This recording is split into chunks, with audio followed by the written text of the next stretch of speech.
when we chatted on text, you're still young enough Yeah. that you could probably remember school. Yeah. So I'll ask you to start. So,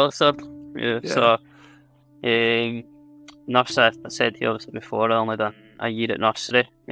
So obviously that meant I was like, when I went into primary school, I was like one of the youngest in my year. So done primary school. Primary school was alright. Went to high school and that was just a fuck about really. That was just a play time when it with your pals, just messing about. So done that.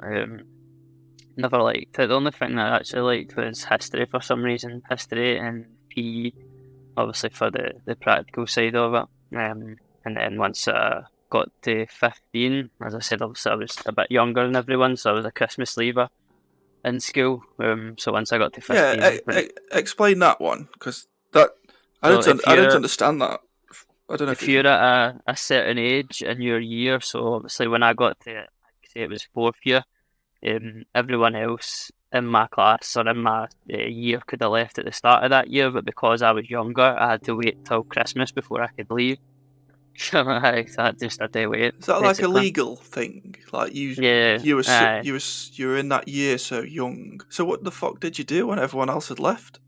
That's weird. Not many people did leave. So I mean, a lot of people were staying on. They get the choice just to leave or stay. You can either leave in 4th year once you turn 16 and go do something else, college or whatever, or you can stay on until 5th and 6th year. So I left, obviously. It was either 4th or 5th year it was, and I left. Just didn't like it at all, so I was like, nah, I've had enough. I left. What were your exams? What are your exams called? Because standard grades. Yeah. It's not that anymore. It's something completely different now. I don't even know what it is, to be honest. They fucking change them all the time, don't they? I think English has always been different, but standard grades was what the Scottish one was at the time. What did you have to... Is that just like maths, English, science? Maths, English, biology, PE and history. So I done quite well at history and PE and then flunked the rest of them basically.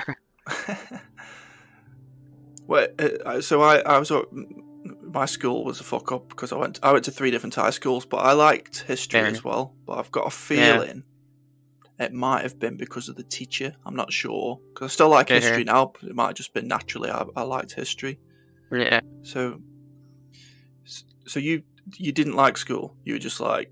Nah, it's not that I didn't like it, but it just wasn't for me. I always knew that I wanted to put my hands to something instead of like sitting at a desk writing. Like I've never been that kind of, like I can't take things in like that. I can't study. Like I never, even when I was at college and stuff doing my apprenticeship, I never studied. From a young age, I think when I was in maybe like primary 4, primary 5, I remember my mum saying to me, get a trade, you should be a plumber or something like that. So that always stuck with me. That's when you were 5? Primary 5, so I've maybe been like 6 or 7, something like that. Like a bit older, but I just always remember us saying that. You told me that before. You always had plumber in your head. I don't know why. Just like, I think she said like, oh, you always have work. Like you can do your homeworks on the side. You know what I mean? Get a trade. You'll always have work. So schools are shit, aren't they? Because they're good if you're a good student. Like if you're like if you keep in line and don't have a mind of your own, then it's good. There's only so many kids who can work like that. I was reading something. I think they did it in America. So schools have been schools for fucking hundreds of years. Hundreds and hundreds of years. It's like a box with 30 kids in, looking at the front, and one teacher teaching 30 kids or more the exact same lesson in the exact same way. And every single one of them kids has got a different fucking need. Way of learning. They've all got different ways that they take things in. So I wish I could remember what it was called. There's a company in America, and it was like remote learning, but it would be accepted now, but it was fucking years ago, like way before anyone was like, what? Someone sits with headphones on and someone else talks to them over a laptop and fucking teaches them. That's never going to work.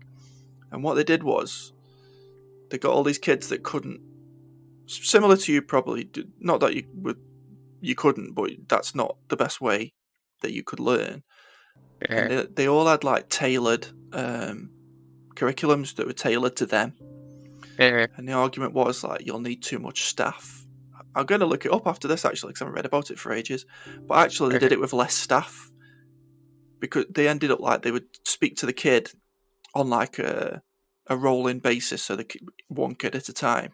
And I don't know, say they had 10 teachers, and then the kid would go away and do the tailored work that the teacher had set for him, and those kids ended up doing better than the other kids that they'd left behind. And and those kids doing that course were supposedly the thick ones.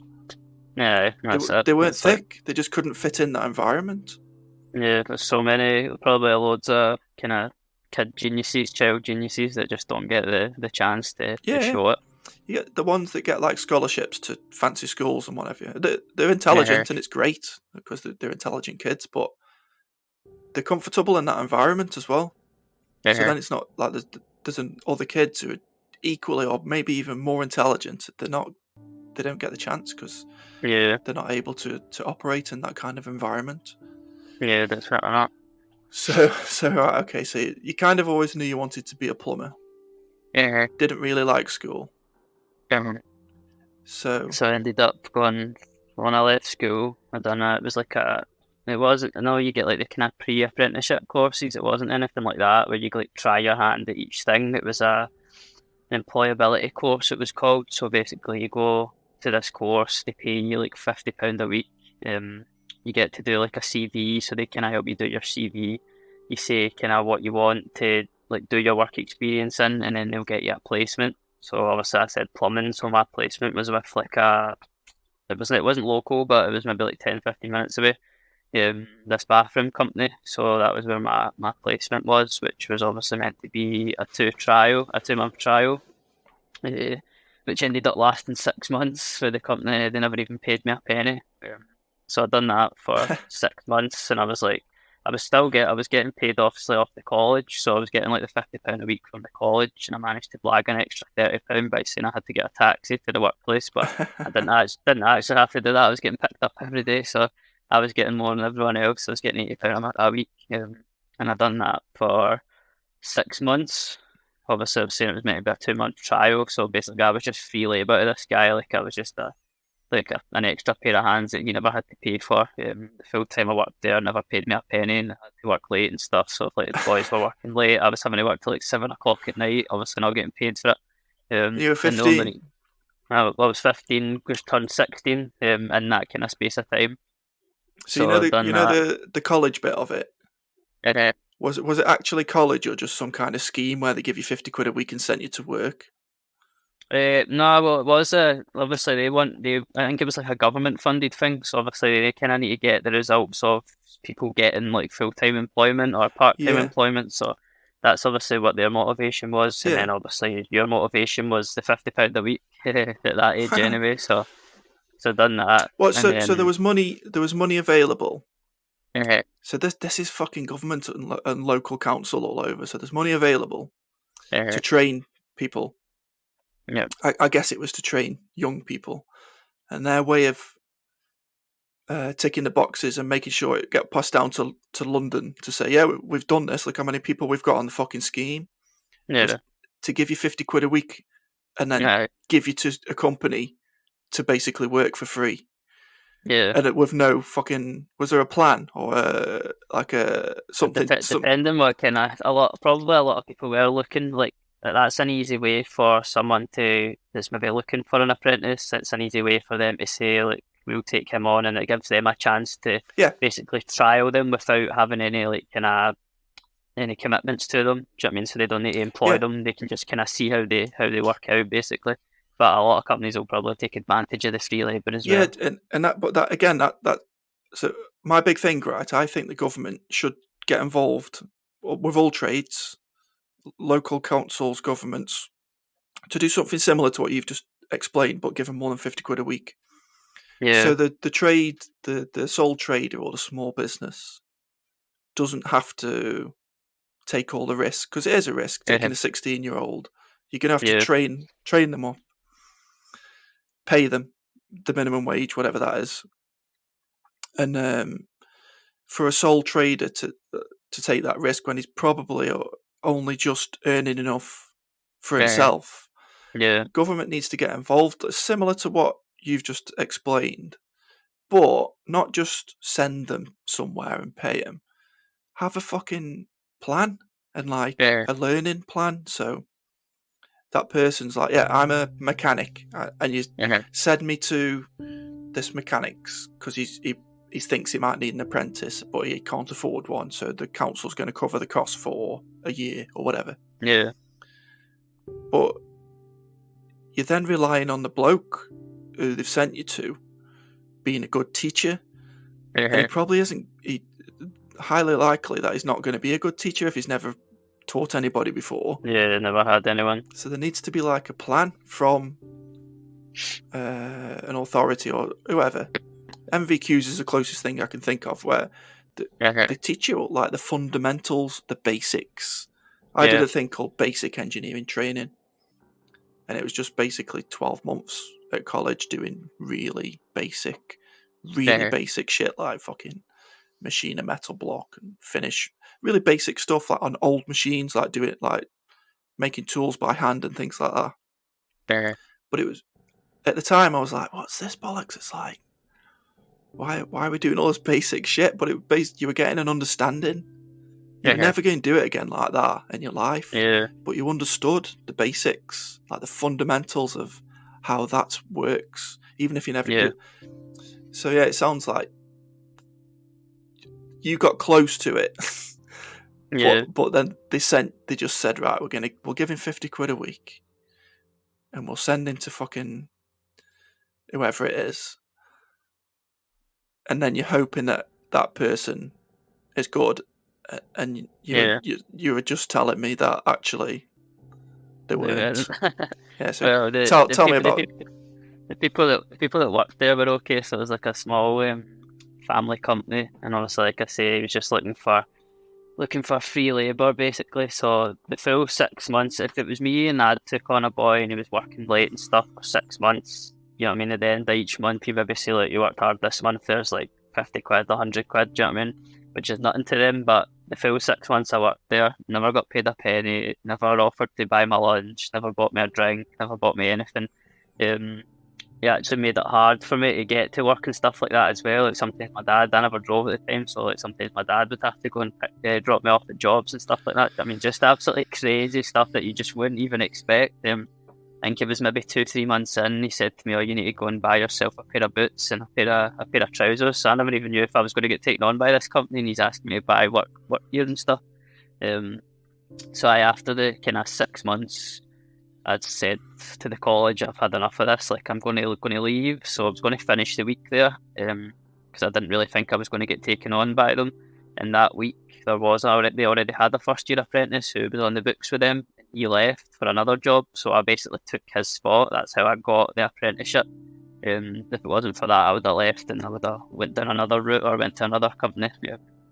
But that's how I ended up getting the apprenticeship with them. So it worked out for me, and it didn't in the end, kind of thing. But it was just a learning curve basically. How long were you there altogether? So from starting, including the 6 months, about 6.5 years. Obviously, 3 years at college doing my apprenticeship, and then a year on site finishing the apprenticeship, which is obviously the plumbing. And then not long after I'd finished the plumbing apprenticeship, the boss had said to me, oh, we'll get you on a tiling course, I don't know if you fancy it. And I was like, I was obviously young, what to learn and stuff, so I was like, I would fancy that. So it was like a 2-week intensive course through in Edinburgh, trades training school. I don't know if you've heard of them, but I'd done that for the 2 weeks and came back after Christmas, and he was saying, oh, it's just basically so you can do like kind of repair jobs, little splashbacks, patching in jobs. And the first job back was a 21 metre bathroom.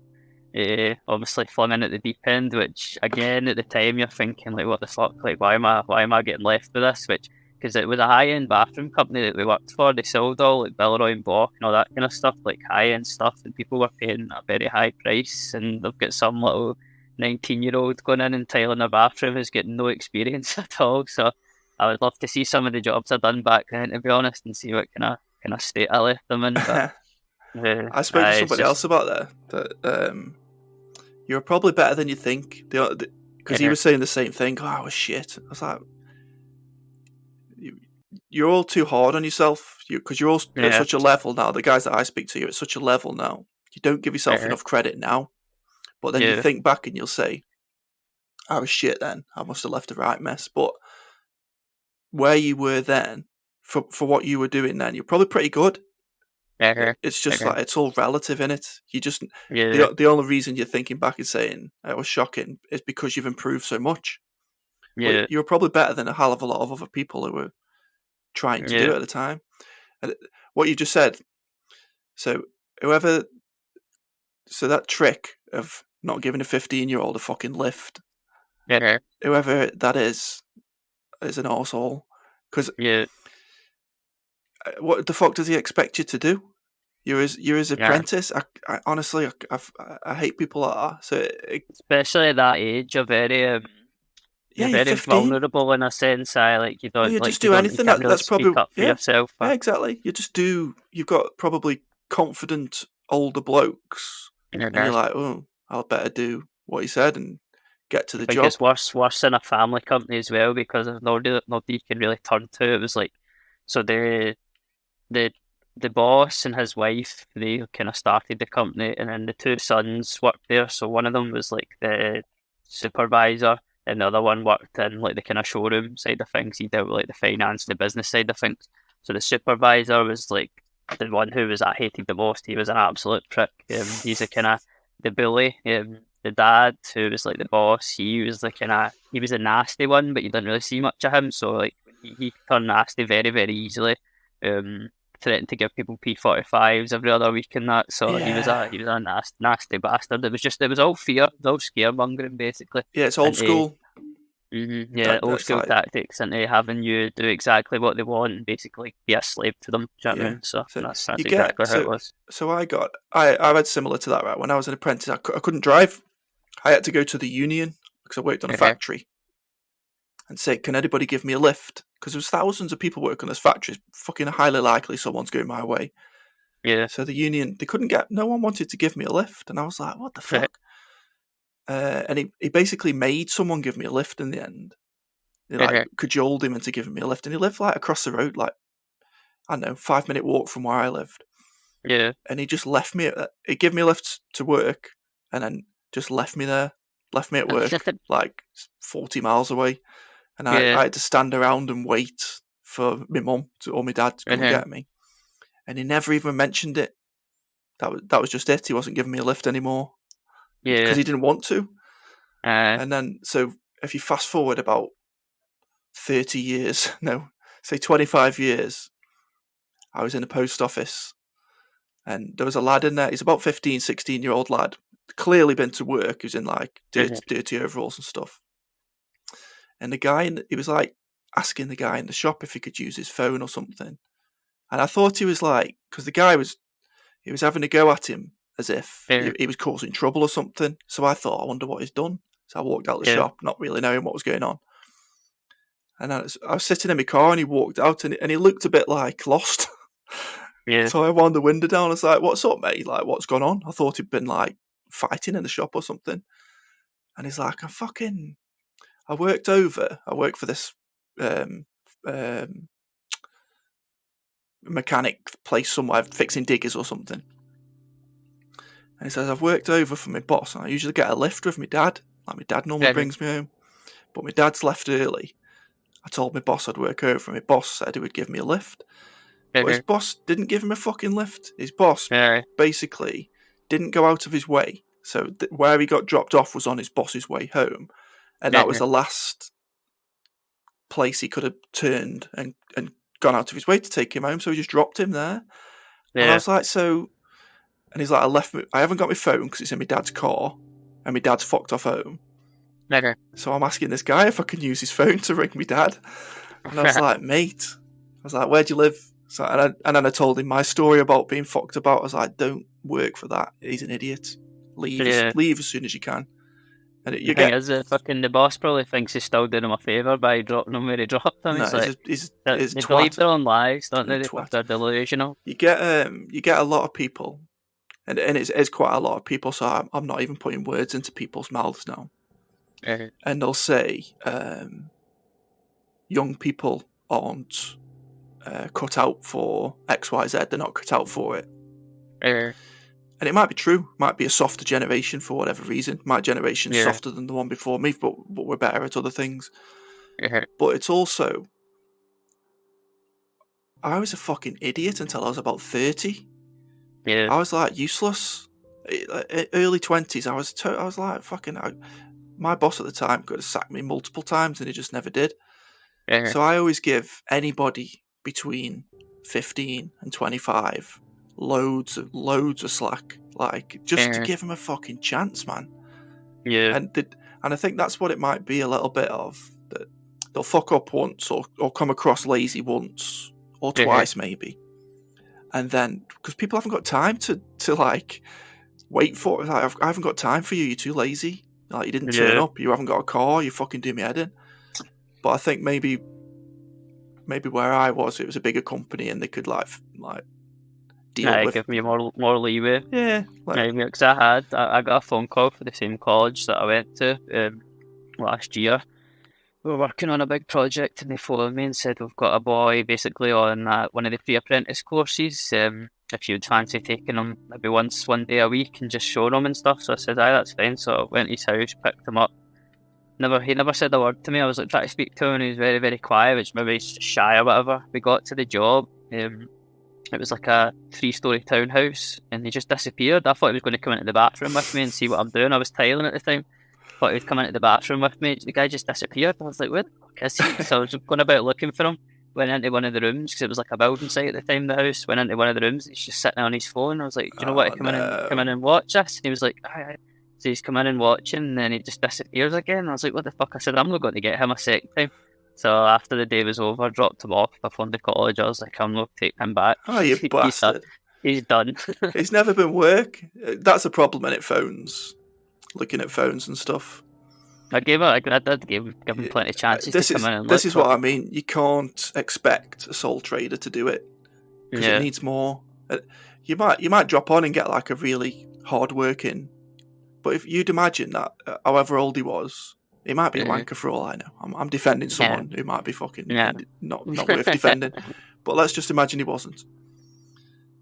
He might not have even wanted to go to work. He might have been of the frame of mind, I don't want a fucking job. I don't need a job. Yeah. And like his parents have made him or something. So it's like, you never know. And this is what I mean. It's difficult for a sole trader to take that on. Yeah. It needs government help. And and then it's one of the ones where if you're on a course like that and you want to be, you're obviously on the course for a reason. Do you know what I mean? Like, you can do it any course, so you don't have to do a plumbing course. You never know, do you? You might have been made to do it. I was made to go to engineering college. Made. Yeah. No option. I've either do that or go and get a job somewhere else. That they're only options. So he might have been one of them, and he just needed a little bit of a kick up the arse. Maybe I done him a favour. Well, yeah, you might have learned him a lesson. I'm not saying what you did was wrong because I've spoken to loads of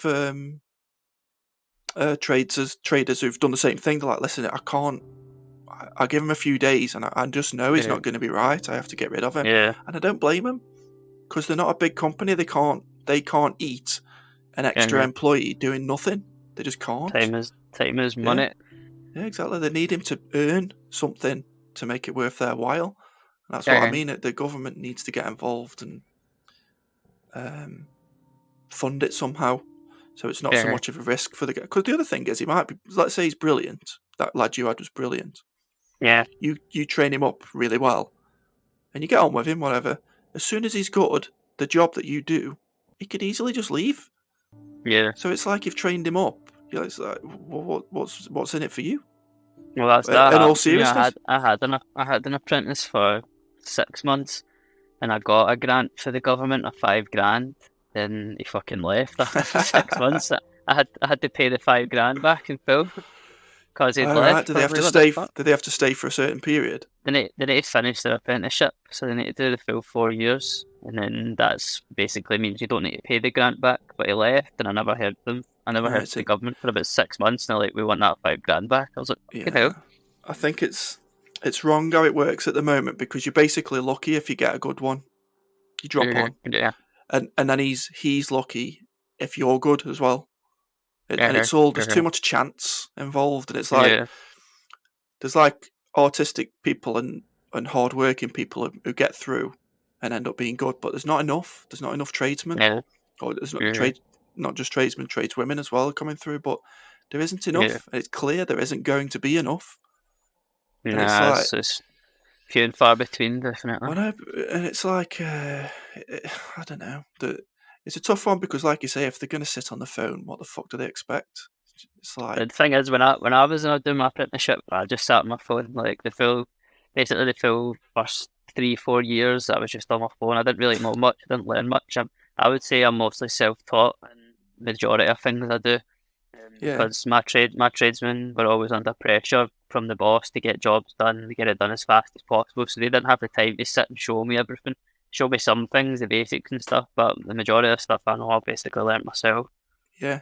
That's what I mean. That the way it is at the moment, that's the only type of person that ends up doing well, who's already motivated and already a little bit that way inclined and like got a bit of artistry or whatever. There'll be a lot of people who fall through the cracks who could have been good, but they needed a little bit of help, and it's not getting to them. What qualifications did you get? SVQ3, I think, in plumbing. And that was it. I didn't do a qualification in the tiling because I think you had to pay extra to get the qualification. So I just done like the 2 week intensive course. I think it was like £1,200 or something like that.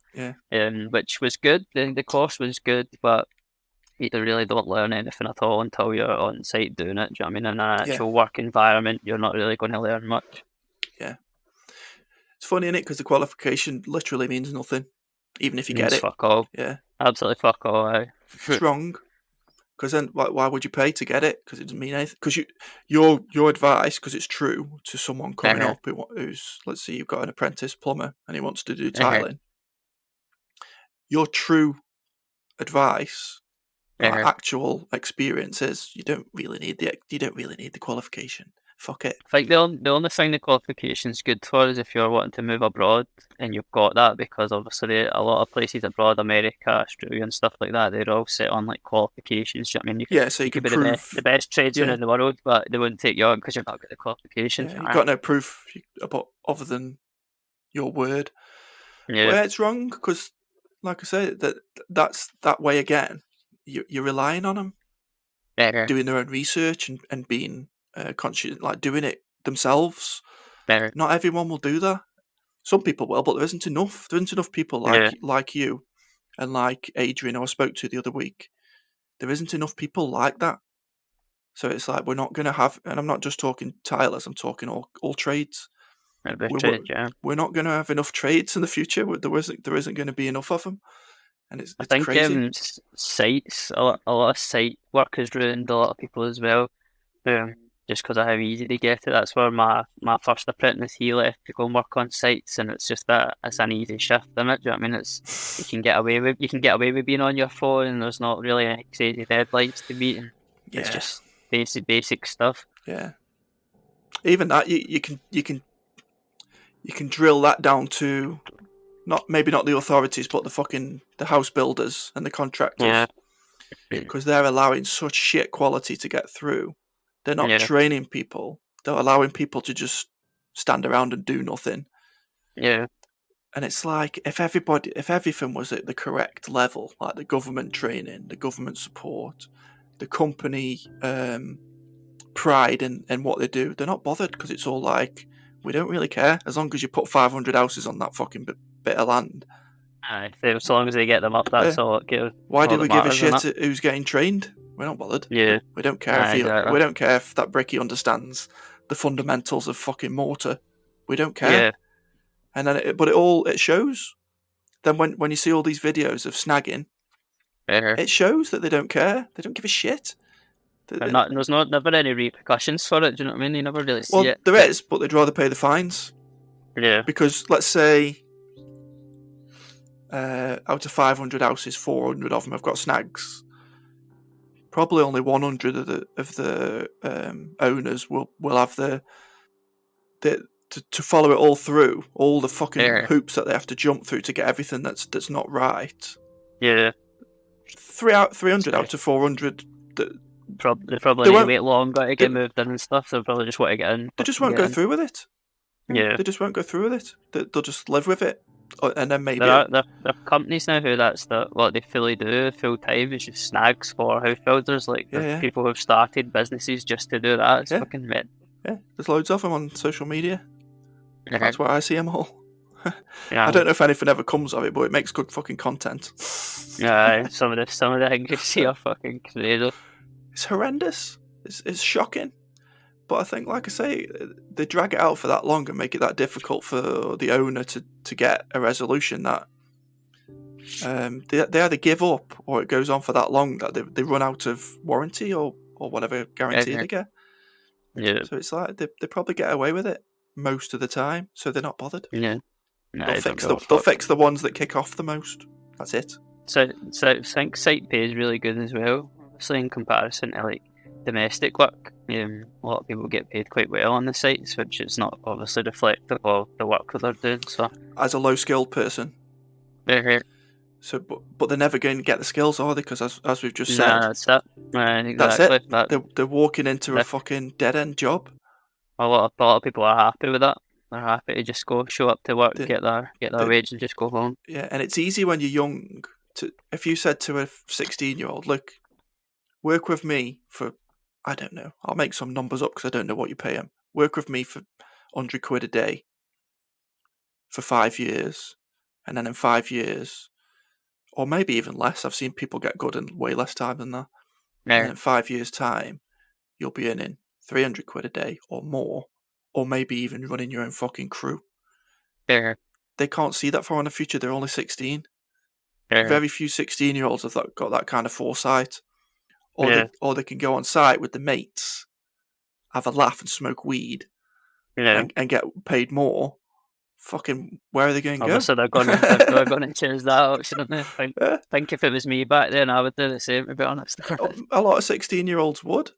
It's wrong. Yeah. But if they had to go on site and it was strict and they had to learn and they had to understand the fundamentals of everything that they're doing, they'd think fucking twice.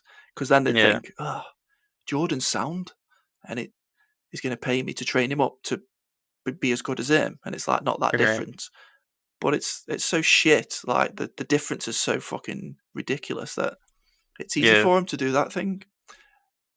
Obviously, there'll be companies that aren't shit. I've never worked on site, but I know people that do, and that's just the way it is. Unfortunately.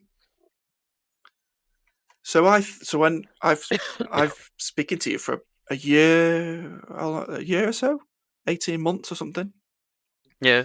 So I just thought, so your work is like quite high end, as far as I'm aware. From what I see, it's up there. Yeah. So I just assumed, I didn't know how old you were until the other day when you told me. So I thought you were in your like 20s. Yeah. Fucking, you might have been a young looking late 20s. I don't know, but you looked young. So I thought, I'll speak to him because he must have got good quick. Because he must be one of them tilers that got good quick. But actually, you've got 10 years experience. Well, I've got 4 or 5 years experience tiling. Yeah. 10 years. But you do the whole install, don't you? So your bathrooms are like as good as you can get, as far as I'm aware. Yeah. So I was thinking, you pick it up because, again, it was the bittersweet thing about working for that first company is they wanted to cut costs as much as possible. So they were basically training you as multi-trade. So you're going in, you're doing the plumbing side of things, which obviously that's the kind of, I would say that's the most important bit of a bathroom because that's the bit that can basically ruin the house. I mean, like, if you don't do plumbing right, then you're going to fuck someone's house up. So if you get the plumbing right, everything else kind of follows in front of that. But because obviously they were the boss was such a tight arse, and like he wouldn't want to hire like sub or contract other people out. So basically, you just had to learn it all yourself. So that's the bittersweet thing about that as well, is you could learn it all basically. So he kind of did you a favour. But he didn't mean to. No, it did mean to. He forced you to teach yourself, Just the exact same as putting me on the tiling course. That was the nail in the coffin for him because obviously that's what gave me the tools to get up and do it myself. So So your skills basically are from a plumbing course. Yeah, plumbing apprenticeship. A plumbing apprenticeship and a tiling course. Yeah. And that's it. Put the two of them together with that company I worked for. We done wall boards and stuff, so that's where you get the kind of the joinery knowledge side of things. We would like wire down lights, wire mirrors, so you get like a kind of basic understanding of electrics, and then you just put them all together, and that's basically how it happens. And so you can do things now that I would imagine you couldn't even think about doing 10 years or even 5 years ago. Yeah, definitely. Where'd you get it from? Like, how'd you learn how to do it? Just doing it. 2 years ago, I hadn't done a wet room until 2 years ago. So I've done quite a few of them now, but obviously I left that first job. I left there. I went to Ibiza for a holiday. Came back and I was getting screamed at, shouted at, I'd done something wrong or whatever. That's the last thing you need when you come back from Ibiza. I was on a heavy come down, getting called a fucking idiot and the rest of it. And I was like, do you know what? Fuck this. I'm going to start applying for jobs because the full time I'd worked there, I'd hated it. I was going to quit after my apprenticeship so many times. Mum was like, no, you're not quitting. Just get your papers, stick it out. You can go anywhere you want. But then obviously I never had any confidence in myself, so I still stayed there for the 2 years after. And it was the Ibiza holiday that kind of tipped me over the edge after that. He was shouting at me, calling me all sorts of names and stuff. And I was like, fuck this, I'm going to start applying for jobs. So I just went on Indeed, I think. I just applied for a few jobs. And one of them got back to me about an interview, but it was with an agency. So I was a bit hesitant. And obviously I hadn't had another job interview other than the first one I'd had like 6 years prior. But it was my mates that said to me they knew how much I hated it. Like, I even want to get out of my bed in the mornings, it was that bad, and they were like, look, if you don't do this now, you're just going to be there for the rest of your life, just fucking go. So I went to the interview, and I printed off pictures of my work, like bathrooms I'd done, I gave it to them.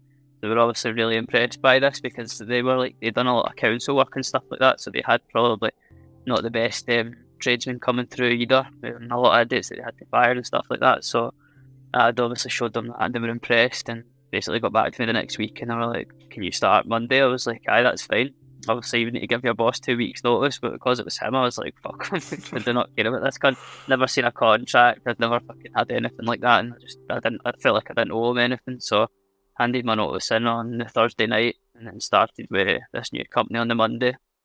I worked there for a year doing maintenance, so that was just basically plumbing I was doing there, and then COVID hit, and people knew that I'd done bathrooms before, so when COVID hit, this is, you're young enough, right? So your career is short enough that COVID, which was 3 years ago, has had a massive impact on you, like, because it's three years of a 10-year career. It's like 30% of your career has been COVID. Sorry, I was still working. I was still working through COVID, so that's obviously. That was COVID was basically a blessing for me in disguise because I wasn't working and I had the time to go and do like homers. So a lot of people were coming to me and saying, look, can you do our bathroom? We've just bought a house. Obviously it was the very start when people could still buy houses and stuff like that. There was quite a few times people would come to me and say, like, can you do our bathroom? So I had all this time off from work. So I was like, fuck it, I'll do it. So I was going like showing up in my car with lengths of pipe and all that, doing bathrooms. Done that for a good few months until I got called back into work. But at the start of COVID, I was sitting on Twitter, I was bored, obviously working so much because I was like doing my job during the day, working at night, doing a bathroom, and then COVID hit and I was sitting with nothing to do, so I was like, I'm going to start posting pictures of my work. I'd never done that before. I'd maybe posted like stories on Instagram and stuff, like my personal account.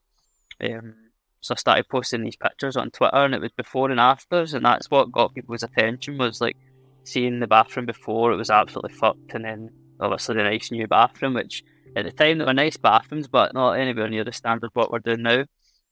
But the first tweet that I put up, it just completely blew up on Twitter. I think it got 140,000 likes. So I just used that basically as a platform to post my work, and that's how I got my work out there. And I've seen more and more kind of replies to the tweets saying like, what's your business page, like who do you work for, surely you work for yourself and all that. So I'm thinking I've went for being like a maintenance plumber. So I went for like 6 years of getting bullied and having no confidence in myself, to then finally getting away from there and being like a maintenance plumber, enjoying my job, just like making a good bit of money, just kind of enjoying it, very very laid back. And then I thought to myself, I could actually make something. I could make a business out of this. I mean, I can do this for myself. So that was always what the plan was in my head after that. And I kept working with the company I was with for like maybe another 3-4 months until I'd built up enough work and enough money that I could say, fuck it, I'm just going to do it and just go out. So I think I had like a month of work booked in. I'd been working crazy hours to save up for a house, so I managed to get the deposit for the house, got the mortgage and all that sorted. And the very same week that I got the keys to the house was the same week I went self-employed, so it was fucking hectic. So I'd ripped this house apart and then went self-employed, so I was obviously doing all these jobs. But I think, again, like the same way with like the tiling at first, the best thing to do is just throw yourself in at the deep end. And when you're going to get a mortgage as well at the same time. Why not? Just do it. But you're gonna put the best times for me anyways, performing under pressure. Yeah. Do you know what I mean? When you just absolutely need to do something, you know it, so you've got a goal in mind and just absolutely go for it. So that's what I've done, and it's paid off. So when was that? 3 years ago? 2 years ago? Just over 2 years ago, November 2020. Yeah, so even still, very, very young to do that. To do all of those, especially these days. I mean, people from your generation aren't buying houses at 22. Yeah. They're not really starting businesses at 22. Really. Some will be, but that's not generally the case. They're fucking living with their mum and dad until they're 30, 40 even. Yeah. It's not their fault. It's because that's just what you have to do now. It's fucking hard. Especially if you're on a salary, like obviously I was very fortunate that I could still get my wage, my 80% from work, and then go and do homeworks, which at the time I wasn't charging a lot, do you know what I mean, compared to what I'm doing now. But you're at a certain level, so you need to work your way up, you need to build it up. So people who got a bathroom from me 2-3 years ago are very lucky to get it at the price they did, do you know what I mean, because I'll maybe be like triple, quadruple that now. Yeah, it's interesting. So at the time, I spoke to Adrian about this as well. So I would wager 3 years ago, or 2 years ago, when you've been tiling for 2 years or 3 years, that you were pretty fucking good. I was alright. I started taking learn new things as well, like using clips and stuff like that. I'd never really used clips before. Learning about kind of obviously leveling systems, pouring like a leveling screed. Started to learn about like cement boards. So again, it's just all kind of.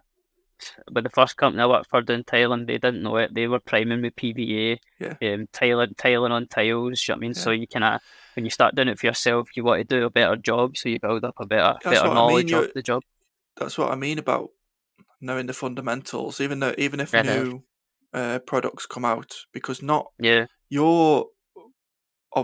there's not many people in any trade who are like geeky and like learn everything. And that's why I always say the groups, the groups for whatever trade you're in, Facebook, fucking Instagram, whatever. If you follow the right people and you're in the right groups that are helpful, that's where all the knowledge is coming from. And I think that's why so many people are getting so good at doing various trades, because everyone's just sharing. It's not stuff that you can find on Google, do you know what I mean? Like things like, even stuff like my first wet room, that was a lot of just on Facebook groups. Exactly. Just asking other people, do you know what I mean? A lot of people are too proud to ask and have too big an ego, and they're like, I can do that. Especially the older people, they're like, I can do that, and they bother. But do you know what I mean? Just take inspiration from other people, or just take advice from other people, and just learn that way. That's the best way to do it. I covered it loads on this podcast, but it's hard to say, I don't know how to do that, especially when you've been doing it for 20 years. So if something new comes along, new product or young person doing something different, the knee-jerk reaction can be, that's wrong, or that's shit, or that'll never work, that's not how you're supposed to do it, you're a dickhead, blah, blah, whatever. And it's not because they're a bad person, it's like a self-confidence thing.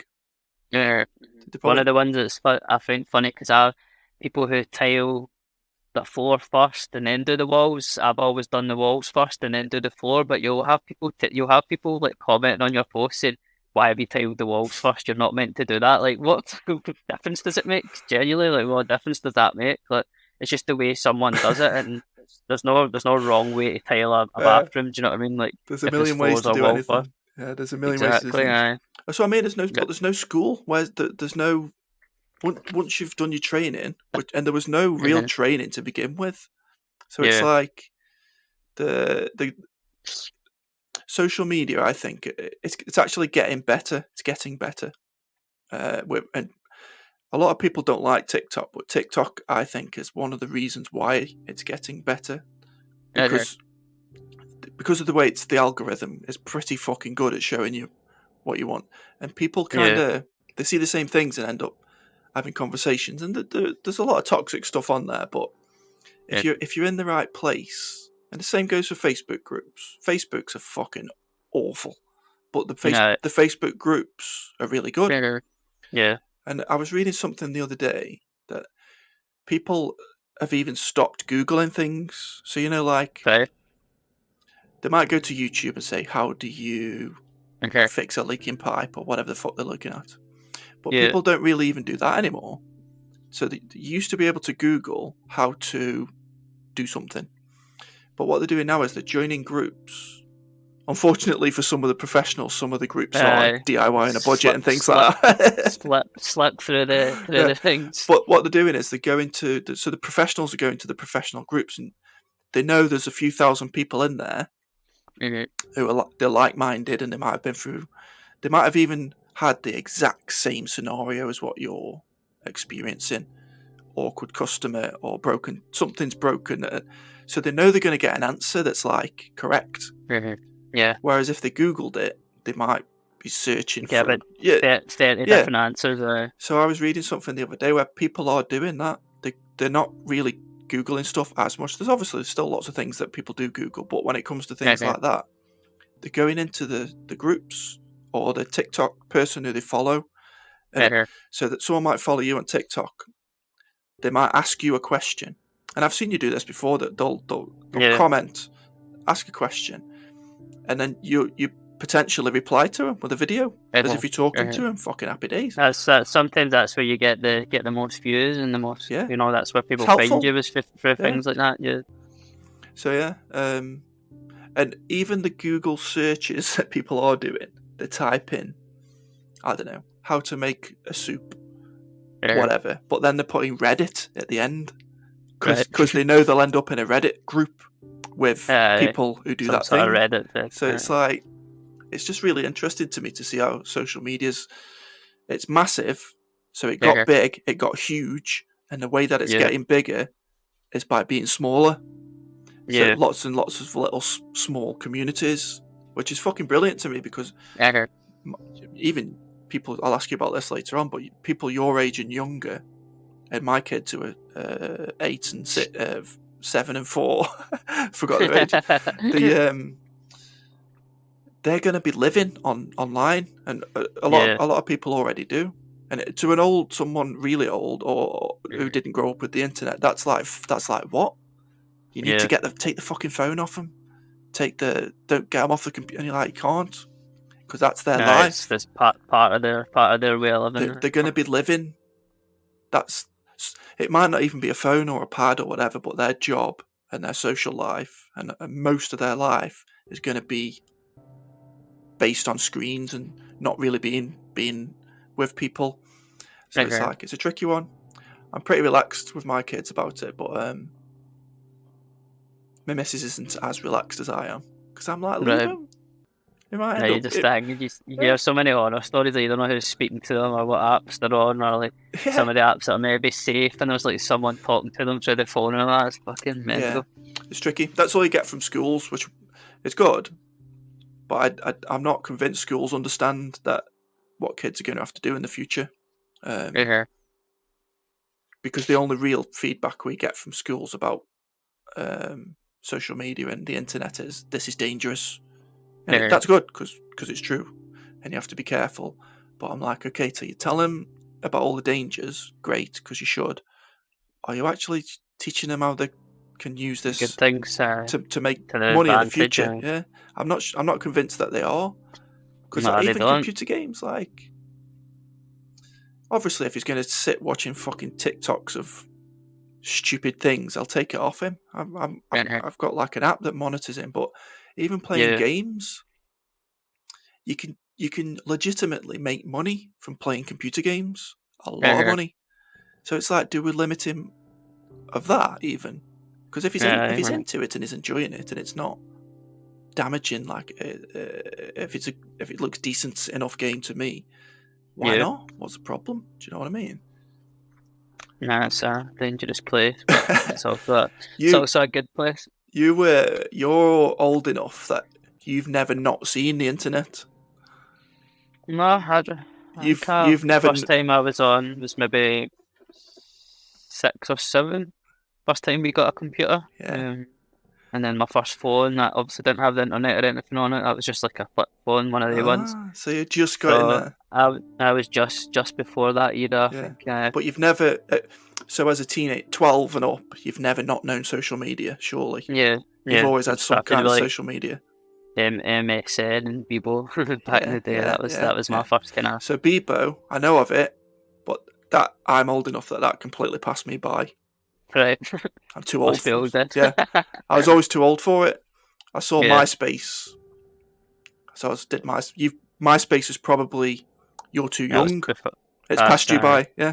It's crazy, isn't it? Things change so quick. So your TikTok, I watch a lot of your TikTok. I'm not sure if TikTok's where I first became aware of you or the fact that you were using the growl, but one or the other. But you are pretty good at TikTok. So one of the things that we've just been talking about. So social media is can be dangerous for young uns, and you will have been doing it since you were really young. Yeah. So the way sometimes you get arseholes. Most of the time. Yeah, but you deal with it really well. So I was thinking, is Jordan just is he just good at it? Or are young people more used to it? So they don't really panic about it. They just brush it off, basically. I don't know. I think I've always been quite good at social media. To be fair, so what I said about Twitter and stuff like that. I've had quite a few viral tweets before, just daft things like talking about my mum hanging the washing out in the summer and stuff like that. Just the most weirdest things that you wouldn't even think of. And then obviously when I started going viral with my work and stuff like that, but I don't really know. I think I just have the ideology that it's 9 times out of 10, in fact 10 times out of 10, I'll rephrase that, 10 times out of 10, it's someone without a profile picture and no videos. That's who is commenting the basically the hate comments and the trolling. Do you know what I mean? That's so. Why would that? The person can't even show their face. So I mean, so why would I let that affect me? I think young people. You're not necessarily the type of young people that everyone's worrying about. I'm talking young 15, 12 to 15. I don't think we need to worry about them so much. Because what you've just said, you know that because you've been on social media for so long. It's that social media is part of your life. Yeah, second nature up. The adults that are worrying, social media has never really been part of their life that much. They don't understand it as much as the kids do. So that I haven't got girls as the one that's worrying. I haven't got girls, but that definitely is worth worrying about because you're like, fuck, the shit that they have to put up with, and it's young girls, and it's definitely more difficult. TikTok's really bad for that as well. You see girl on TikTok and she's got 13 in her bio, and the video's got 80,000 likes and loads of weirdos. That's the problem. So that's definitely a problem. That warrants adults saying, right, we need to fucking understand what's going on here because this is wrong.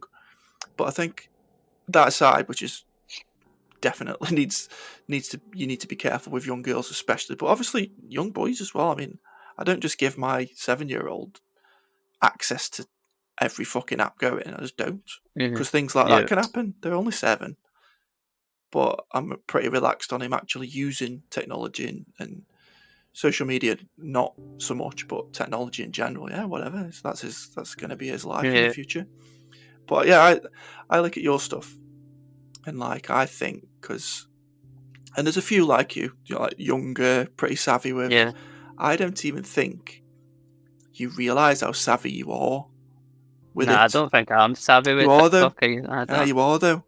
And there's a few of you, because if you think about what you're doing, so you've developed skills that you don't even know you've got them, right? Because I haven't got them, and people my age and older haven't got them unless they went to learn about it at university or something.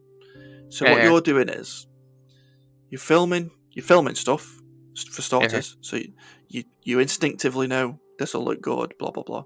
Yeah. You're editing it. So you're editing video and music, which anyone can do it, but not well. So you're doing it well, and then you're talking over the videos. Yeah. The talking bit is the hardest bit. And you do it better than I would do it, to be honest with you. It's got to be something that comes natural to you. It's got to be. What I used to do is I would take a video and talk while I was taking the video. And I was realising, like, I'm saying things, like, I'm not saying what I want to say. Do you know what I mean? I'm just saying it for the sake of it. So then what I started doing was taking the video and kind of mumbling under my breath what I kind of want to say, just roughly, so I know, like, I'll spend this amount of time videoing this thing, explaining this, and move on to the next thing. And then what I do is obviously put the voiceover over it, so you can't hear my voice in the first video, I'm just mumbling. Put some music over it, and then I can obviously start talking over the video, and I can say, right, this is, I've spent 10 seconds on talking about this bath, so I need 10 seconds to talk here, and then you can either pause it and move on to the next thing, or you can just keep it going. So usually I just keep it going now just to get it over and done with. But it's not. And that's what I mean. That's so you've taught yourself to do that. Yeah, it took a little while to actually perfect it, but you could have gone on a broadcasting degree. You could have done a broadcasting degree, and they would have taught you something, not a million miles away from what you've just said, probably. Yeah. So that's what I mean. You don't even realise, and it's not just you. There's a few. There's more than a few of you. You're very, very savvy, and it's not just social media. It's broadcasting. People will say, "Oh, TikTok. It's TikTok and fucking Twitter." It's not. Yeah. It's broadcasting now. More people will sit watching TikTok than in the ITV. last 6 months. The last 6 months, TikTok's completely flipped my business upside down. Like, we just took another book in there that's into the middle of June now, or just the start of June. So before I started the TikTok, I was maybe 2-3 months in advance bookings. Now that's up to 6 months now. Yeah. So I only started the TikTok 6 months ago, and it was just at first I was just posting daft edits, I wasn't speaking or anything like that. I'd never really done speaking videos as such. I thought it was just kind of posted pictures of my work or a video of my work. I didn't, even on Instagram, I didn't do talking or anything like that. But I don't know what it was. But I have a personal TikTok account that's got a lot of followers. I just post videos of my dog. I didn't really do speaking on that either. And I was like, well, there's no reason for me not to have a business account, because I'd seen so many businesses. I know you've done Mikey for Virtue the other day, so he was kind of one of the first ones I seen on there posting videos and stuff, and I was thinking I like his work, I could do something similar than that. So that's when I started kind of posting my own videos. You can't be similar to Mike. How he is on TikTok anyway. No, he just can't. He posts everything. He posts everything. He does a lot of talking videos and stuff. But I prefer the voiceovers. I don't really show my face as much. There's the difference. And I said this to Mike as well. So you've developed skills where you can plan it, edit it, film it, fucking light it, and then talk. Yeah. Maybe even write a script and then talk over it. Mike doesn't do that at all. He's not interested. Yeah, just freestyles. If he wants to say something, he presses fucking record, records it, and sends it. That's it. But it's two different styles. They both work. That is good though, because that weeds out. Maybe with me, I get a lot of customers who would get in touch with me and they think they know me from the TikTok, but they don't really know what I'm actually like. I do try to be quite authentic on it and just kind of say what I think, but obviously there is a certain level you need to go to that's maybe going to scare other customers off, so you kind of need to keep it open for everyone. But obviously, sometimes you're better just being authentic and just being who you are. If people don't like it, then fuck them. I'm always telling people to go on Instagram or TikTok or something, because a lot of people are against it, and I'm like, no, you're wrong. Mm-hmm. No, I didn't understand TikTok, so with my business, people are like, you need a TikTok account. I was like, really? I didn't understand it. I didn't. Look at the 2 videos that I've probably done 2 videos and it's got nearly 2 million views. Yeah, exactly. So the 2 videos are perfect. Yeah, I didn't want to do it at first, like you say, and I was like, I don't get it. I'd missed the start of it. As far as I'm completely ignorant, and the only thing I knew about it was what I saw on wherever else I saw it. But it's actually when you start, like I said before, it's like the algorithm will figure out, and there's loads and loads of good stuff on there. And there's loads and loads of good communities on there. Yeah. So, and there isn't even a way, because I often see traders saying, "How do you? If I want to go into social media, what do I do?"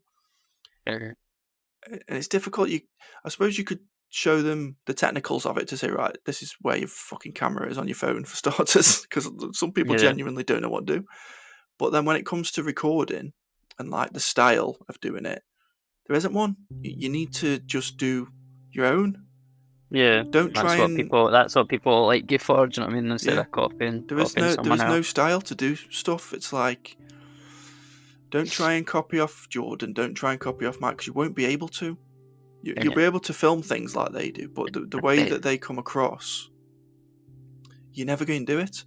And so what you tend to see people doing is they'll watch, like the people that like the influencer style, which is, that'll be gone soon, because people know now. I had this conversation with Mike, because I was like, if somebody's got some social media accounts and they can make money for them, great, happy days. But Mike was like, no, I don't like influencers. And like that, he's right, because in a way I would say, Jordan, why don't you try and make some money out of your social media? You're good at it, then you're an influencer. Then of course you are.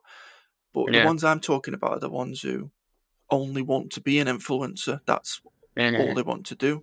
Yeah, and at this moment in time, where they're taking pictures and all that kind of stuff. At this moment in time, that's like a genuine way of, that's a job. If you want that to be a job, it can be, if you can get good at it. But I think that'll go away, because it's not.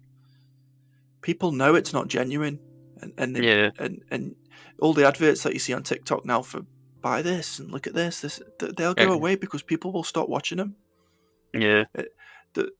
The way that the TikTok shop and selling things on social media will work is the way you do it. Or the way that Harry does it, Harry Hornsey. Yeah. And it's like explaining to people, this is what I do for my day job. I've took these videos and I've took some time out of my day later on to edit it together and explain to you what I've done. Yeah. And it can get you money in all sorts of ways, because number one, you can put things in your shop and you don't have to do anything. You've got that many followers, you can make some easy money. But you're also, like you've just said, you're attracting customers. Yeah. I'd say probably 90% of my work comes from TikTok now. Yeah. Compared to before, it was 100% Insta, maybe say 80% Instagram, 20% word of mouth. Now it's basically 90% TikTok. It's mental. Yeah. And like I say, you're attracting the type of customer that's willing to wait 6 months. Yeah, before, do you know what I mean? I felt bad booking any work in past 3 months, because I knew people wouldn't really want to wait. But now there's that much demand there that I can't keep it to the 2-3 months, and people are very, very willing to wait. Yeah, so I would advise anybody at any level, get on social media, get on TikTok. And I know loads of people will say it, and it's another podcast in its own right, talking about social media as like privacy concerns and fucking who owns TikTok and what kind of information do Facebook take. They're all at it. They're all the same. So you're right, if that's your problem, don't use any of them, because it's like they're all doing it. You've got nothing to lose. I think. See, if you're just starting out in the trade or whatever, you don't really have anything to lose. By the only thing you've got to lose is if you're doing dodgy stuff and you're bad at your job. Do you know what I mean? But I think most people could know not to post certain things. Do you know what I mean? Like cutting corners or whatever. So you don't really have anything to lose. So I would encourage people. You do this, by the way. Not many people do this. They'll show something, or the way that they've done something, or a finished job, unedited, so that it's either a photo or a video, and they'll say, I did this, what do you think? And then, obviously, especially on some of the professional groups, some fucker will zoom in and say, "Oh, look at that bit. That bit's got a fucking blemish in it." Or, like, mate, what fucking world do you live in that, like, who does flawless jobs? They're few and far between. Some people actually do, but it's not many. Most installs, whatever you're doing, or groundwork, or bricky, or anything, if you zoom in on his fucking photo, you're going to find something that you can pick apart. You just are, that the human eye would never see. I'm guilty of it myself. As soon as I see a picture of someone's job, I zoom in on things, but I would never be the guy that's going to comment on it and say, "Oh, why have you done this? Why have you done that?" It's wrong. Like, get a fucking life. Because, first of all, let them have the fucking moment. Do you know what I mean? Let them take the praise. They've done a good job. It looks good. The customer's happy. If you spot something that they've done that's like potentially, you could help them to say, "Listen, mate, you know that bit there."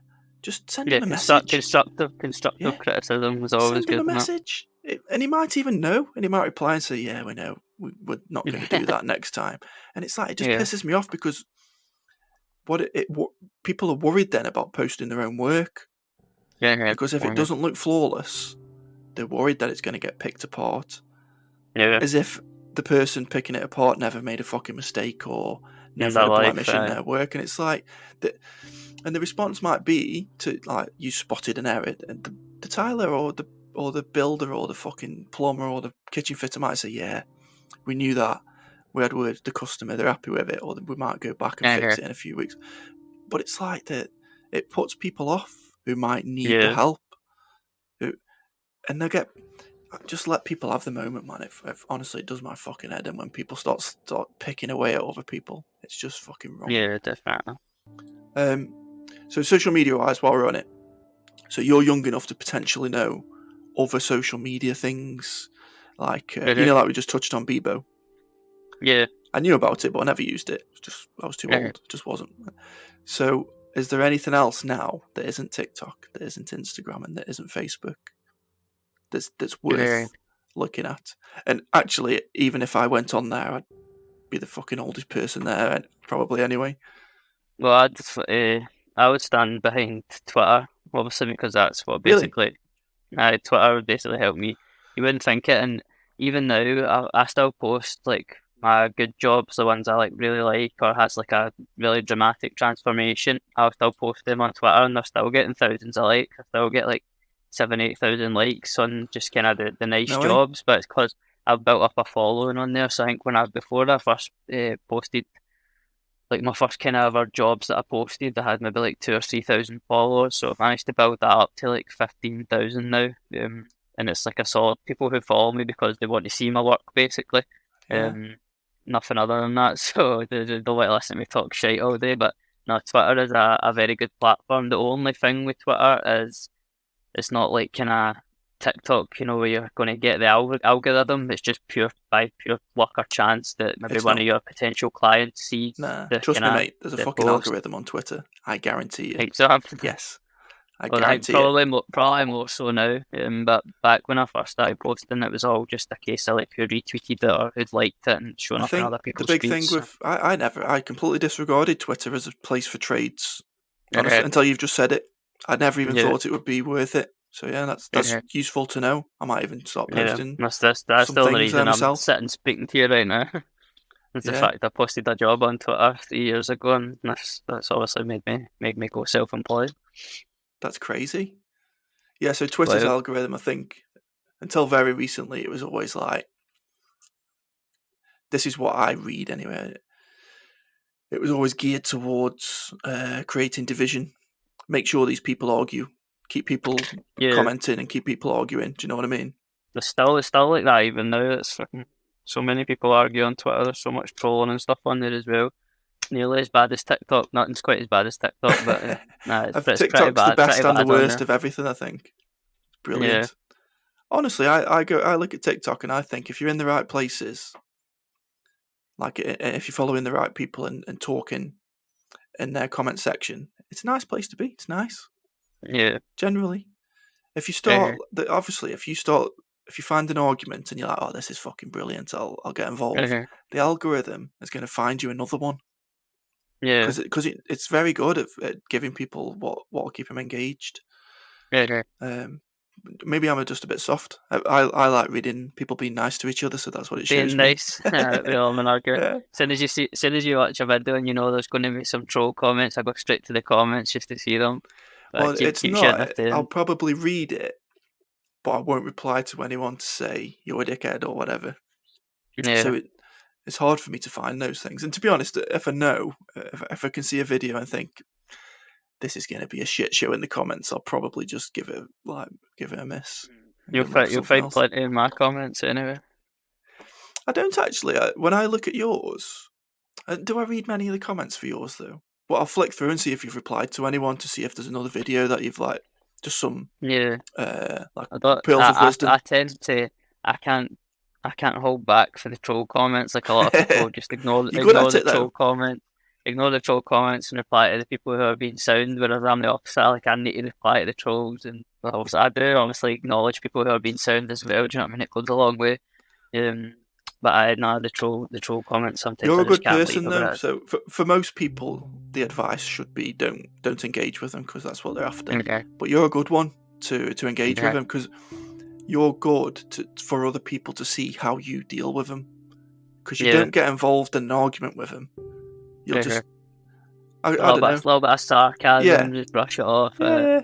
You just show them for the fucking idiot that they are, basically, with a video reply, which is great. You're not arguing with them. You're just saying, mate, you're a dickhead, and this is why you're a dickhead, and I'm going to tell you now. And they're not going to reply by video, and all they know is what they fucking look like. So. Yeah, exactly. And that's good for people to see who might get the same kind of treatment, but don't want to engage with them. Yeah.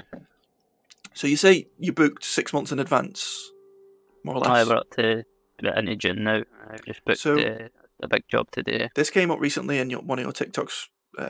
You did a couple of videos on it. So how do you actually quote these people?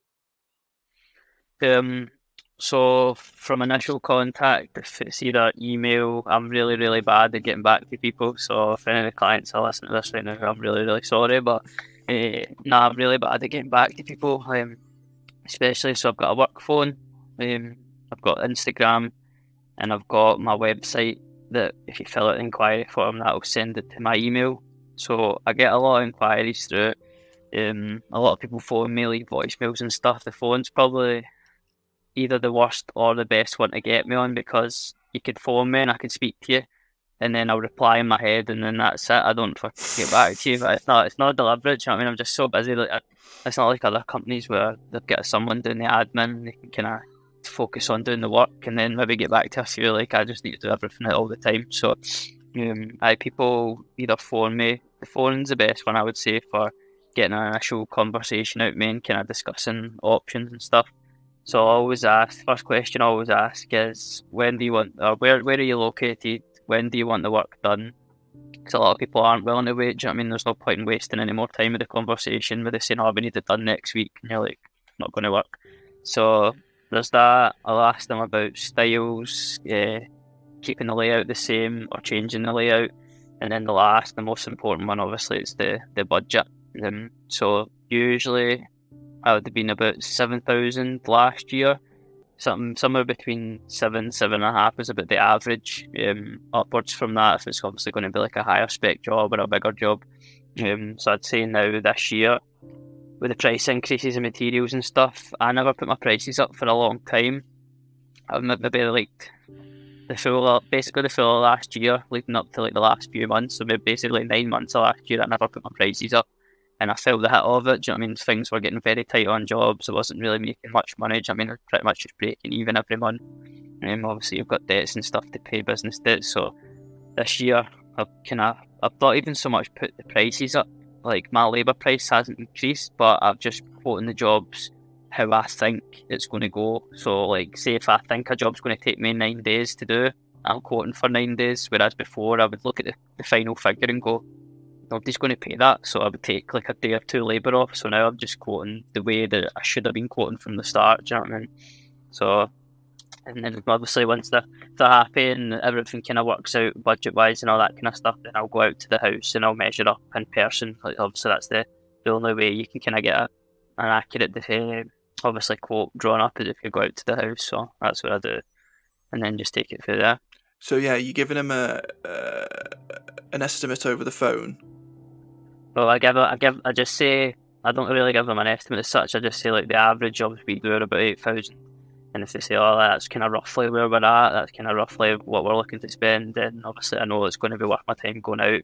Because if I go out to a job and they're saying, "Oh, the budget's like you seen the message the other day about £5,000," like you're not going to get a high end bathroom for that, and it's not like you can still get a nice bathroom for £5,000, but the kind of work that I'm chasing and the kind of work I'm producing is a lot more than £5,000, and it shows. I mean, you can tell a £5,000 bathroom to an £8,000 bathroom. It's just this, obviously, miles ahead of each other. So as long as the budget works and stuff, then it's it always comes up. So you're weeding. That sounds mean because some people do buy $5,000 bathrooms, but you're weeding out. Yeah.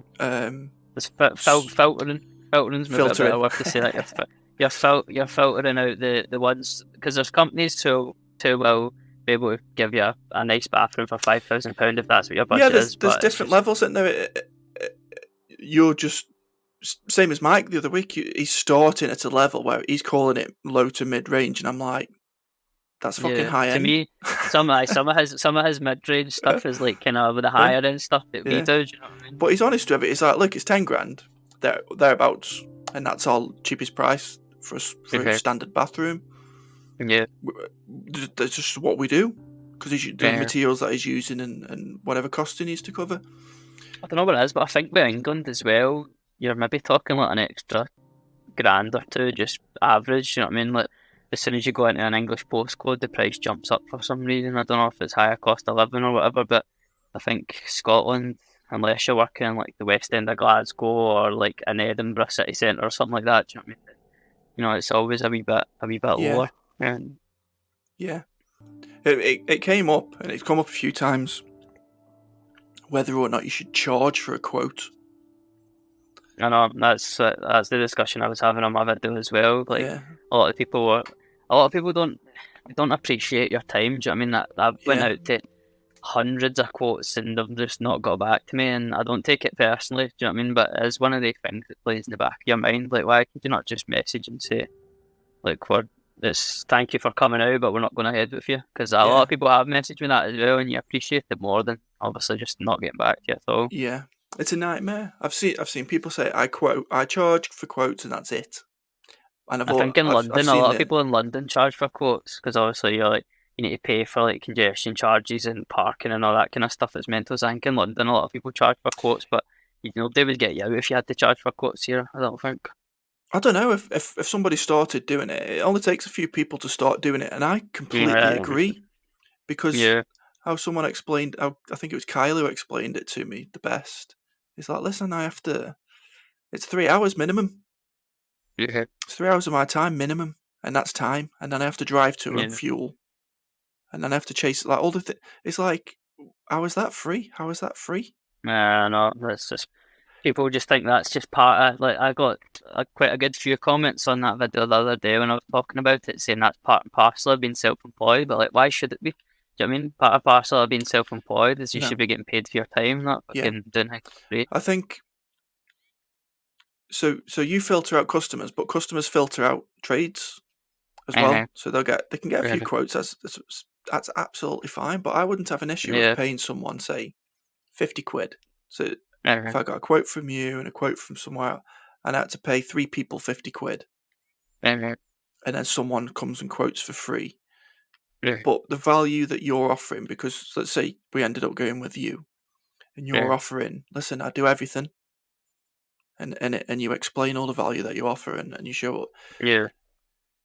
Then what generally happens to people who do charge for quotes? They'll knock that price off the price. It's deductible, which is a very smart idea. Definitely, it's a smart way to do it. Because so it's obviously, and the people that are like, we're not paying for.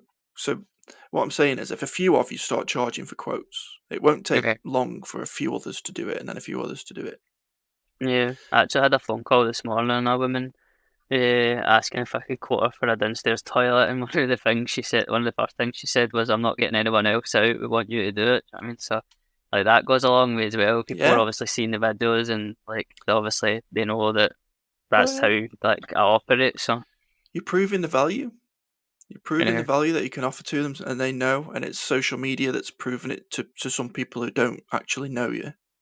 yeah. I think Um, now we've obviously been going for 2 years now, and kind of built up not a reputation as such, but just kind of built up a portfolio of work, and people can see what I can do now. And I think now I'm at a stage where I'm not chasing work, so I would rather people wanted to hire me because they wanted us to do the job rather yeah, than because the price tag is a bit cheaper than someone else or decent than yeah, someone else. You know what I mean? yeah. And I think that will help ultimately in the future as well. If all the good trades get onto social media, because if you do something wrong, so if you treat a customer poorly, Yeah, or if you did something shoddily, you're fucked because you're all over yeah, social media, and they would be all yeah, over you, and people yeah, can read it. And you've just said yourself, you love reading it when it kicks off in the comments. yeah, So you have to be good. yeah, So if you're doing work and whatever you charge is whatever you charge, if all your social media presence shows that and it's now I've seen some people who just keep changing the name of the company yeah. and then going on social media, Liquidate and start but it's something you. else. It's personally you. You're showing your face. Yeah, You're talking about it.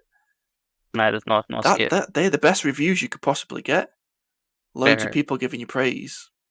yeah, So yeah, I think it'll help to weed out some of the poor service trades as well. yeah, So you do more or less everything. yeah. There Pretty is a much few everything. I things. There's a few things that you don't do, though, isn't there? plastering and you'll obviously have seen a lot of that. Basically, our trademark is feature lights in a bathroom. Do you know what I mean? So if we've got like a box, feature light, feature wall, we'll have a feature light across the top. Like that's our trademark. So we sub that work out to one of my mates who I used to work with in my last company, Big Scott. He'll come out and do the kind of electrical work. In kind of past wiring a mirror or wiring down lights or wiring a fan, he'll do all that stuff kind of back to the board or back to the switch. So Yeah. that's the only two things that What I we was sub. going to ask you, which might be useful for other people listening, and obviously you've kind of answered it, it's your mate, but how do you plan it in? So if you're doing a full bathroom and it's Yeah, like you'll be tight for time because your yeah, next job's coming up, but you need someone to come in the yeah. middle of what you're doing. You just need to build up a good relationship with someone. Yeah, That's all. I stay loyal to one person. They'll obviously stay loyal to you, and just build yeah, up a relationship. Do you know what I mean, you need to be on a basis. Obviously, with a Spark, they're not there for a full day doing work. Do you yeah, know what I mean? Depending on what they're doing, if there's a rewire, they can do that. But if they're in a bathroom, do you know what I mean, you kind of make way for them for a couple of hours, and yeah, they know that you're going to be phoning every week, so they kind of leave a bit free for you. But it's just yeah, a bit of coming and going and having a good relationship with other trades. yeah. The old it's experience and networking in it. That's Yeah, yeah, basically what it definitely. is. So it's always been who It's not about what Yeah, It's always who yeah. So for in the space of 10 years, but really in the space of 5 years, you've Okay. built your business into like it's a high end Yeah. bathroom installation. So I speak to other people. I'll use Mike as an example again. So Okay. Mike's goal is to be a millionaire. That's his goal, Yeah. and he's using all of his skills and know-how to get there. I speak Yeah. to other people who, and I'm one of these. They're just like, listen, I just want to be happy, pay the Okay. bills, look after my kids, Okay. and I would add to that. I would say all of that. But obviously, you want more than comfortable money. Yeah. That'd be nice. Mm-hmm. But for me personally, it'd be like what would make me happier than actually being a millionaire would employing other people and Yeah. being able to pay other people a good Yeah. wage, not just a fucking wage, a good wage for doing a Okay. good job. And that's how I would be happy. So that's the question to you. Okay. 25 years old. When I was Okay. 25, fucking hell, mate. I wasn't even thinking what I was going to do when I was 26. But so my question to you is, at 25, do you have any aspirations to become something or to achieve something in the future? So I had when I first started, obviously my goal was when I first was working after I left the first company, my goal was to get the house. So done that, went self-employed, and when I went self-employed, I had a 5-year plan, which obviously I'm in a year, 2 years, so we're in year 3 now. So basically, the first couple of years of just building up a reputation, just getting a good kind of like portfolio behind me. This year is about getting debt free, so getting out of holes basically, and making sure that I'm debt free and I'm making good money, making good profit in the company. Next year, the 4th year, will be about kind of saving money, and then the 5th year is hoping to get into property, start buying flats and stuff like that, and that'll be like one side of the business. So now it's my 5-year plan. So we're in year 3.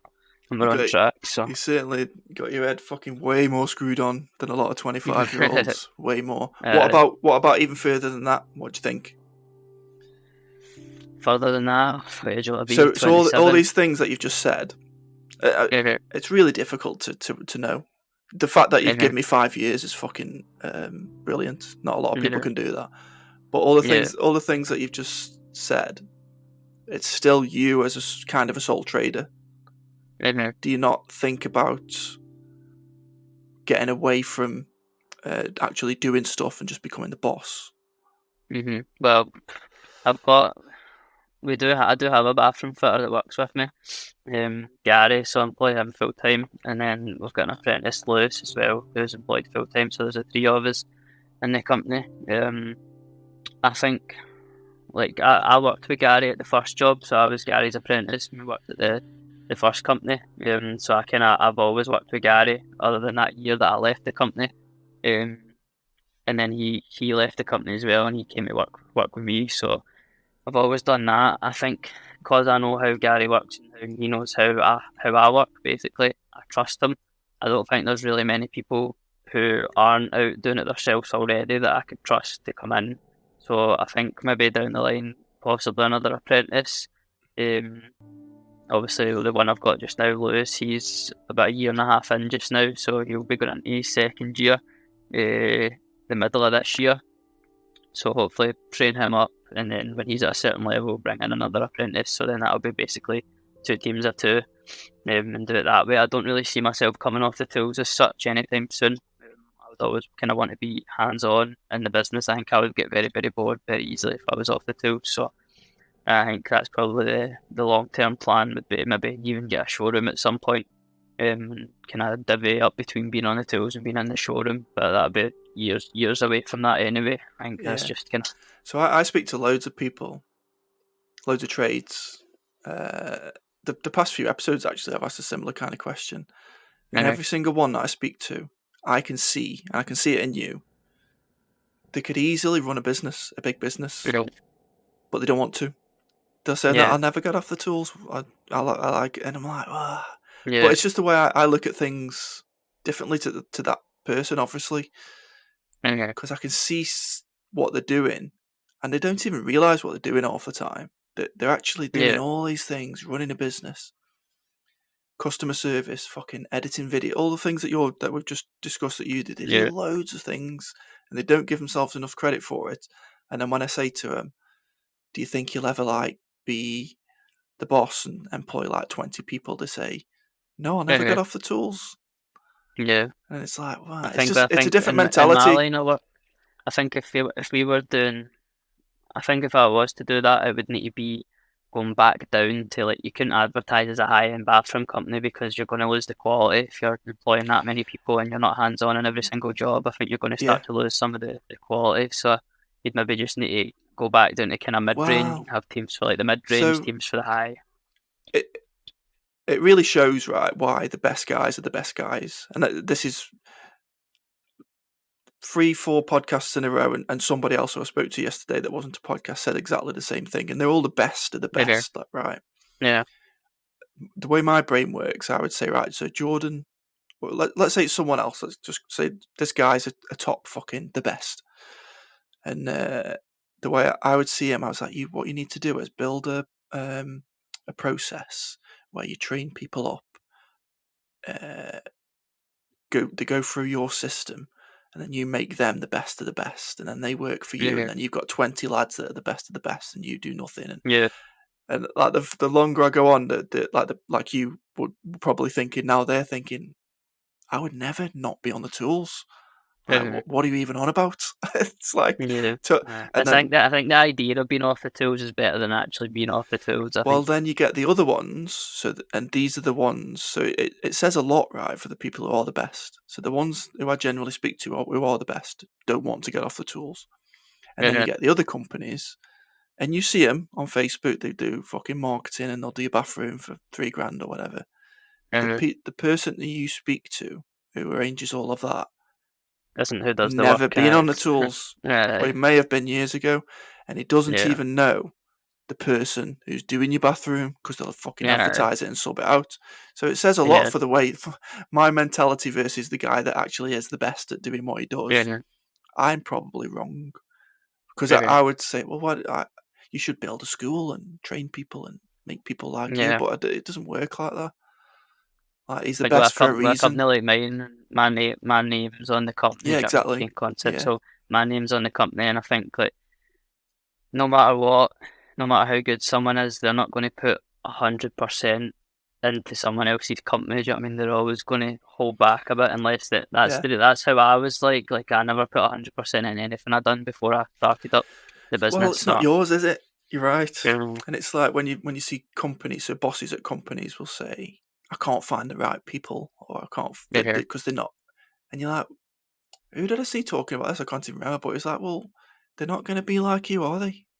You need to cut them some slack. It's not their fucking business. They're not you. Yeah. And I don't blame them. Yeah, and it's like you're holding them to a different standard altogether. Like, you actually work for them now. Like, you need to look after them. It's not the other way around. So yeah, it's great that the people who are the best, who I speak to, will generally say exactly what you've just said. Yeah, that's probably the reason that they are the best. Right. So outside, what do you do away from work? Outside of work, hobbies. This is an important question now. It sounds like yeah. So it's the last question, right? And it sounds. I used to think, that's a bit of a lazy question, but it's not actually. Because I'm the same as you, and when I asked it to somebody, and he told me, I was like, you know what? I don't do anything. I have no hobbies. Yeah, I don't do anything, and it's an important question to ask, because we need to get some we need to do something away from work. Yeah, I think I have a very addictive personality, so I could be like fixated on something. Like, for a year, I was fixated on going to the gym. Yeah. Just recently, that weekend there, done a Monroe. So I think now I'm kind of fixated on hill walking, trying doing like a Monroe every second week. What's a Monroe? Like say like Ben Lomond, Ben Everest kind of hills like that. Everest obviously isn't a Monroe, but just kind of smaller hills, so not so much a mountain, but like, is that like smaller, the Peaks Challenge thing? Yeah, so it'd be like 12 Monroes and you can like walk 3 days or something. So you are doing something then. So I just got plenty of things to fill the time, but I have a very addictive personality, so it kind of switches. It doesn't always stay the same thing. I can be addicted to watching films, and then one day I'll be like addicted to going to the gym, being outside. It's just a very addictive personality, which be I careful think is with good that, and mate. bad. It's bad. It can be good if you get fixated on your job, because you get very good at it. But I've always been fixated on that, and that's one of the things that I've never kind of fell away from. Has always kind of been fixated on work. Never really a chore as such. Don't get fucking fixated on gambling or anything like that. I was for a long time. For about 2 years I was bad, but that was when I was an apprentice, so I wasn't even making good money. I had my overdraft was more than what I was making a month, and I managed to get lucky and won, like, I think it was £1,500 off a free bet. And after that was me. I'd never went down that hole again. But it's just scary how fast it can happen. Oh dear. So one day I'll tell everybody my story, and it involves something similar to that, but pretty bad. Pretty bad. It's very bad, isn't it? It's bad that it can do it, Yeah. I won't tell anybody my story just yet. When I've interviewed a few more people, maybe. Just wait for it. Wait till the podcast is massive. Well, it's also there's a few reasons I don't do it. One of the reasons I won't give away until I actually do it, and then I'll say I had to wait for this thing. But Okay. The other thing is that if I tell everybody everything in 2 hours, what the fuck? I've got no to talk about. I've got nothing to talk about when I've got no bullshit to comment on when you mention something that I might have done before. So at the moment, I've got like a good 30 years, like doing stuff that I can remember, experience. So I can just keep throwing things in there. But maybe I'll do it one day. Maybe I'll do it on someone else's podcast or something. I don't know. Yeah, someone get you on. The other thing is, it's pretty fucking boring. A horrible trip. I'm not convinced anybody would want to fucking hear it, so we'll see. I'm not that interesting, but yeah, I've done some interesting things, I suppose. Is there anything else you want to add? I think we've covered all the trade stuff, mate. If you want to add anything, yeah. Do you want to tell everybody where, if you want people to follow you on social media, where should they go? Yeah, so just Instagram, TikTok, Facebook, Kane Concept Bathrooms. You can find us on there, find all our work, all the videos from on TikTok for the last 6 months. You'll be able to find out plenty about me. And TikTok's brilliant. Jordan's TikTok is brilliant. And I can't believe you brought Twitter up, actually. That's really interesting to me, because I would just assume Twitter's one of the, in my eyes, the oldest ones, and it's not worth doing for a trade. But actually, I was like, it was a gateway for me, basically. But there is obviously a very popular app, and if you get lucky, then right. you get a break. I completely disregarded Twitter altogether until you've just mentioned it. That's really interesting. But yeah, what I was going to say is, you give me your plan.